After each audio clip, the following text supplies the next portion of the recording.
Am I the a-hole for not ordering any food so I wouldn't have to split the bill? 7 male have been a part of a small friend group, around 8 people total, basically since college. For some background, 2 people from the group, Susan and Greg, are just absolute leeches. Going out for lunch? Expect them to order the most expensive thing on.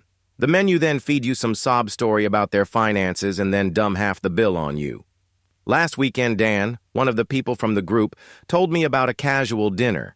I told him how if Susan or Greg were there, I wouldn't be able to come. He tells me that they would be there, but I should just put my opinions aside and come just once. This is kind of where I might be an a-hole. I agreed with him and told him I would be there. I show up and we all get to talking. Everyone began putting. In their orders, most of them spent about $40. There were only about 6 people there. When it gets to Susan and Greg, they both order expensive dishes, around $200. When it was my turn to order, everyone looked at me, but I just pick up the menu and point to the $4 Miller Lite and sent the waiter away. Dan asked why I hadn't ordered anything, and all I said was that I lost my appetite. The other 2 friends got up as well to cancel their orders and just have drinks. After the main courses came out, I saw Susan and Greg picking at their food. The waiter then brings over the check. Greg then grabs the waiter and asks him to split the check 6 ways. I stand up and correct him, saying the check was to be split 3 ways. Greg looks at me confused and asks why, since we always split the bill.